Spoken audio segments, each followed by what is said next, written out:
If the domain of the quadratic function y is equal to x squared plus 2x minus 3 is equal to negative 3, x is greater or equal to negative 3 or equal or less than 2, solve for the range of the function. First of all, we need to think about the basic graph of a structure of a quadratic function, and there are two cases, and they are both defined by our leading coefficient, which we usually notate it as a. And the first case of our quadratic function will going to be the case where our a value, our leading coefficient, is greater than 0, which means when our a value is positive value, the graph of our quadratic function will opens or will go upward. When the quadratic function's graph opens upward, for example, this will going to be an example of a graph that goes toward upward and never intersects at a specific one point together. But then you want to contain one specific point, which is another most important thing in our quadratic function, which is notated as the minimum point or the lowest point on our graph. And this will occur when our a value, our leading coefficient, is greater than 0. The second case in our quadratic function will going to be the case where our a value, our leading coefficient, is less than 0, unlike the first one. So when our leading coefficient is negative value, the graph of our quadratic function will open or will go downward, unlike the first one. When the quadratic function's graph opens downward, for example, it will look something like this, that keeps going toward downward and never intersects at some point, but then you're going to contain one point that is not our most important thing in our quadratic function, which we usually notate it as the maximum point or the highest point on our graph, and this will occur when our a value is less than 0. We can think about the definition of our vertex in our quadratic function, which is useful when it comes to solving for or graphing the basic format of our quadratic function's graph. Our definition of our vertex will going to be, it is the addition of the number of possibilities between the minimum point and the maximum point. And if you add their two number of possibilities, it's going to give us the vertex in our quadratic function. So we figure out the basic structures in our quadratic function. But in order to solve for this question, we need to think about what is the domain and the range in our quadratic function, because they gave us the domain in our quadratic function and they don't really know it. And now we need to solve the range in our quadratic function. So actually, let's think about the two cases, domain and the range. So first of all, for a domain in our quadratic function, it will going to be the range. So the domain of a quadratic function will going to be the range of x values. That means for the quadratic function's graph, there are two cases whether it goes upward. For example, it will look something like this. Or a second way will going to be something like this that keeps going toward downward. Which means there will going to be two cases exist, and they keep going toward upward or downward and never ends. But then if you think about the range, we're thinking about the limitation. We're thinking about the limitation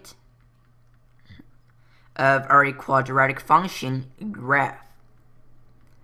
And it is going to be the same kind of concept with the second type, which will going to be our range. For our range of a quadratic function, it is same thing with the range of y values.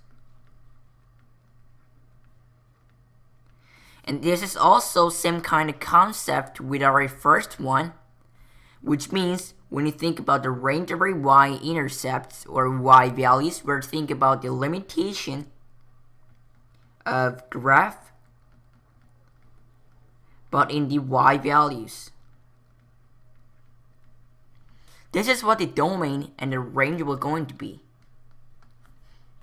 So in the question, they says our domain of a quadratic function, which means they kind of think about the limitation of a quadratic function in our x values. So our domain of our quadratic function was like it was -3, x, and 2. So the x value includes our -3 and also our 2. So the domain of a quadratic function was going to be -3, x, and then 2, which means we're only thinking about the limitation of our graph in this range. Which means we need to kind of graph our quadratic function and then think about what will look like. Because the graph of a quadratic function, graphing is the most important thing when it comes to solving this kind of questions, domain or range. First of all, let's think about how to solve for a question. They gave us the function, which we're going to be y is equal to x squared plus 2x minus 3. In order to solve for our actual graph, all we need is graph, like the vertex of a quadratic function. First of all, let's think about how to solve for our vertex. There are a variety of ways to solve for a vertex.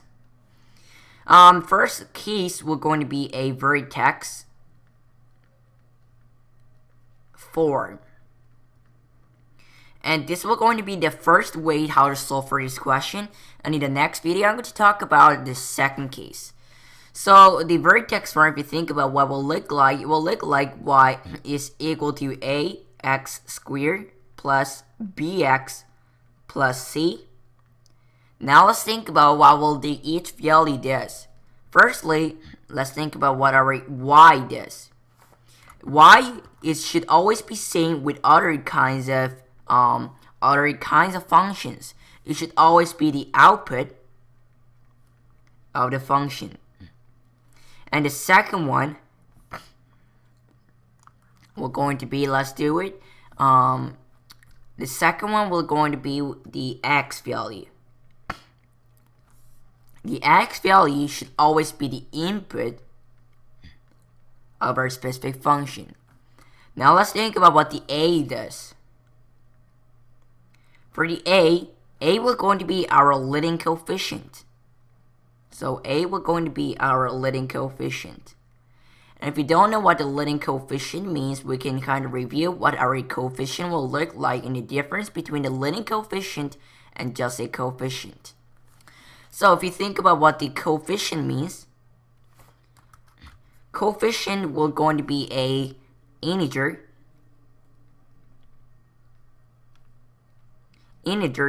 beside variables. And in this case, the variable will going to be x. So this will going to be our coefficient will look like. But the only difference between just a coefficient and leading coefficient will going to be our leading sign. And our leading sign shows us it is a coefficient of the highest degree term. And we know that the highest degree term in the quadratic function should always be x squared. So the a will going to be a coefficient of our x squared term. This is what the leading coefficient of a will look like. Secondly, let's think about what our c will look like. C should always be the y-intercepts in our quadratic function. And if you think about the y-intercepts in our coordinate, it will going to be 0, y, which means whenever our input of our function, which we usually notated as the x value, is equal to 0, but then our output of our function, which will going to be our y value, exists. That is what the y-intercept will look like. So we thought about the 4 different cases in our vertex form, and the way to solve this is complete the square. And if you don't know what the complete the square will look like, complete the square is same thing we converting the forms into a perfect square forms. So, in order to complete the square, let's actually do it. So, first of all, we need to know our full function, and our full function will going to be y is equal to x squared plus 2x minus 3. So, if you convert this into a perfect square form, we're going to be y is equal to x squared plus 2x plus 1. And since we added 1 in order to not affect our whole function, all you have to do is subtract 4. And then if you finish our calculation, it will going to be x plus 1 squared minus 4. That will going to be our output of our function y. So this will going to be our vertex form. And in order to solve for our vertex of our quadratic function, the x value should always be the opposite of our p value. So our x value will going to be -1, and our y value should always be the constant, which will going to be -4. So -1, -4 will going to be our vertex in our quadratic function. So our vertex will going to be -1 and then -4. And if you review it, y is equal to x squared plus bx plus c is our standard form, and our vertex form will going to be y is equal to 8 times x minus p squared plus q. And if you kind of review it again, the y value should always be the output of our function, and a value is always should be a leading coefficient. P value will going to be the x coordinate. But the what x coordinate? X coordinate of our vertex. For the q value will going to be the y coordinate of our vertex. This is what the vertex form will look like. So we kind of convert this by converting, or by making our standard form into a vertex form by completing the square. To draw a basic structure of our quadratic function, we need to think about what the quadratic function's type of the function will look like. And since we knew that our a value, which will going to be our leading coefficient, is +1, the graph of a quadratic function will open upward. And our vertex of our quadratic function,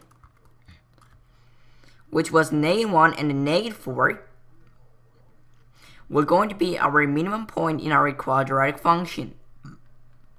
So if you draw it, it will look something like this. That keeps going upward, never enters a specific one point, but then it's going to contain one point, which will going to be its minimum point. And our minimum point will going to be -1, -4. And this is time that we need to apply our domain in our quadratic function. So there will going to be obviously going to be some coordinate plane. And in that, our x value should only be -3 to 2. So 2 will going to be the highest point. Let's say somewhere here. -3 will going to be somewhere here. So our y coordinates range of our quadratic function will exactly same thing with inputting every single values between here, but we don't have to input every single values. All you have to do input is input the minimum point and the maximum value in our domain, so that we can solve for our range. So for our quadratic function, it was y is equal to x squared plus 2x minus 3. And first of all, let's input -3. When you input -3, it will turn into y is equal to 9 plus or minus 6 minus 3, which we're going to cancel out as 0. So when the x value is -3, our y value will going to be equal to 0. Now let's think about the second case. Our second case will going to be when our x value will going to be 2. When our x value is equal to 2, our y value is exactly same thing with inputting the x value, our input as 2.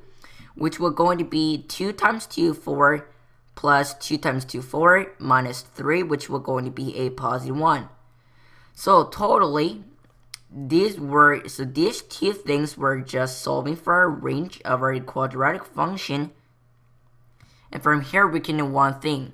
Our y value, which will going to be our range eventually, it can be either greater or equal to the lowest one, which will going to be 0, or greater or less or equal to 1. This will going to be